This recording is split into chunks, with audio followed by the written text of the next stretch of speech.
ഒരിക്കലും പ്രതീക്ഷിക്കേണ്ടതില്ല. അല്ലാഹു ഹഖ് പോലെ നമുക്ക് അല്ലാഹുവിന്റെ അഹ്ലുസുന്നത്തി വൽ ജമാഅത്തിൽ അടിയുറച്ച് വിശ്വസിക്കാനും അതിന്റെ പ്രചാരകരാകാനും നമ്മുടെ ഉലമാഇന്റെ കരങ്ങൾക്ക് ശക്തി പകരാനും അല്ലാഹു ഇത്തരം മജ്ലിസുകളെ കാരണമാക്കി തരട്ടെ. മഹാനായ ബയർ തങ്ങളുടെ കറാമത്തോ അവരുടെ അനുഭവങ്ങളോ മറ്റോ ഈ സദസ്സിലിന് പറയേണ്ടതില്ല, ഇനി ഈ ലോകത്തോട് പറയേണ്ടതില്ല.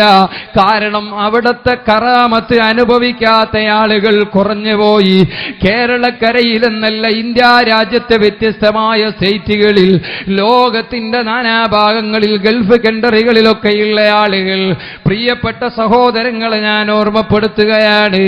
ഇന്ന് ഞാൻ ഇങ്ങോട്ട് വരുന്ന സമയത്ത് ബഹ്റൈനിൽ നിന്ന് ഷാഹുൽ ഹമീദ് എന്നൊരു ചെറുപ്പക്കാരൻ, അദ്ദേഹം നാളെ ഉംറക്ക് പോവുകയാണ്. എന്നെ വിളിച്ചുകൊണ്ട് പറഞ്ഞു, ഉസ്താദേ, എല്ലാ മാസവും ബായാർ തങ്ങൾ പങ്കെടുക്കുന്ന മജ്ലിസിൽ വെച്ച് ദുആരക്കാൻ ഒരുപാട് മുറാദുകൾ വെച്ചുകൊണ്ട് സ്വലാത്തുകൾ ചൊല്ലാറുണ്ട്. എന്റെ കുടുംബവും നാട്ടുകാരും ഒരുമിച്ച് കൂടി സ്വലാത്ത് ചൊല്ലിയിട്ടുണ്ട്. 40 ലക്ഷം സ്വലാത്ത് ചൊല്ലിയിട്ടുണ്ട്. ആ 40 ലക്ഷം സ്വലാത്ത് മൂന്നാക്കൽ സ്വലാത്തിന്റെ മജ്ലിസിൽ വെച്ച് ബായാറിൽ ലക്ഷങ്ങൾ പങ്കെടുക്കുന്ന 23-ാം രാവിന്റെ മജ്ലിസിൽ വെച്ചുകൊണ്ട് തങ്ങളുപ്പാപ്പയോട് പറഞ്ഞുകൊണ്ട് റസൂലുള്ളാഹിക്ക് സമർപ്പിച്ച് ദുആ ചെയ്യണോ. ഒരുപാട് കാലമായി മക്കളില്ലാതെ പ്രയാസപ്പെട്ടിരുന്ന എന്റെ ഒരു കുടുംബത്തിലെ സഹോദരി റസൂലുള്ളാഹി സ്വല്ലല്ലാഹു അലൈഹി വസല്ലം തങ്ങളുടെ പേരിൽ സ്വലാത്ത് ചൊല്ലിയ കാരണം കൊണ്ട് ബായാർ തങ്ങളുടെ അരികിൽ പോയി മന്ത്രിച്ചു വെള്ളം വാങ്ങി കുടിച്ചതിന്റെ ശേഷം അതാ 8 മാസം ഗർഭിണിയാണ്. 13 കൊല്ലമായി കല്യാണം കഴിച്ചിട്ട് മക്കളായിട്ടില്ല. ഞാൻ നാളെ ഉംറക്ക് പോവുകയാണ്, ദുആ ചെയ്യണമെന്ന് പറഞ്ഞിട്ടുണ്ട്.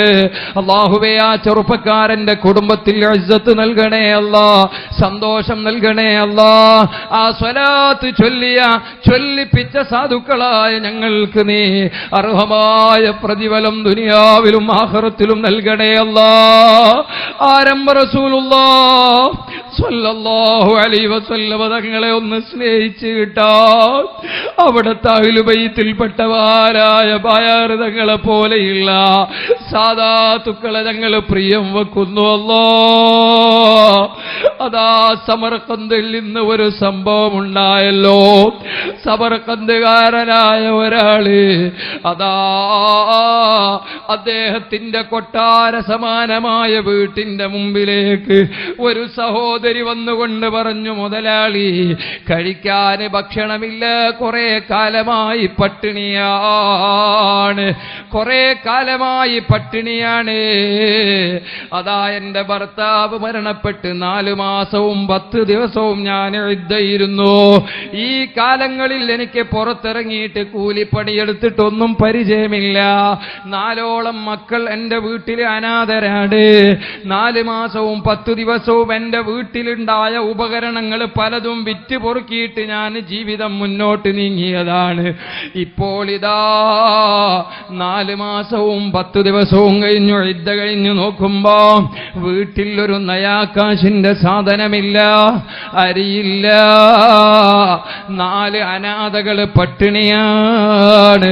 അതുകൊണ്ട് എന്നെ സഹായിക്കണേ എന്ന് പറഞ്ഞപ്പോ, നിങ്ങളുടെ പേരെന്താണ്, ആരാണ്, നിങ്ങളെ അഡ്രസ് ഏതാണെന്ന് ചോദിച്ചപ്പോ വളരെയധികം നാണം കൊണ്ട് തലതാഴ്ത്തി ലജ്ജയോടെ ചങ്ക് പൊട്ടുന്ന ദുഃഖത്തോടെ ആ സഹോദരി പറഞ്ഞു, ഞാൻ മിൻ അഹ്ലി ബൈത്തി റസൂലില്ലാഹ്, അല്ലാഹുവിന്റെ റസൂൽ സ്വല്ലല്ലാഹു അലൈഹി വസല്ലം തങ്ങളെ അഹ്ലി ബൈത്തിൽപ്പെട്ട ഒരു ബീവിയാണ്.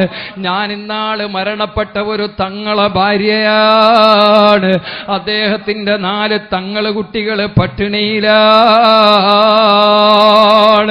വല്ലതും സഹായിക്കണേ എന്ന് പറഞ്ഞ സമയത്ത് ആ മുതലാളി രക്ഷപ്പെടാനുള്ള രക്ഷപ്പെടാനുള്ളൊരു വഴിയായി ആ സഹോദരിയോട് പറഞ്ഞു.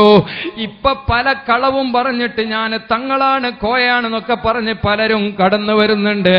അതുകൊണ്ട് രക്ഷപ്പെടാൻ സാധ്യമല്ല, ഞാൻ ഒന്നും തരൂല.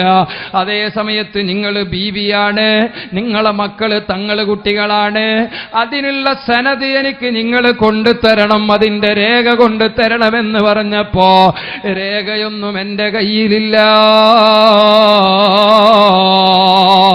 വളരെ നിരാശയോടെ ആ ബീബി അവിടെ നിന്ന്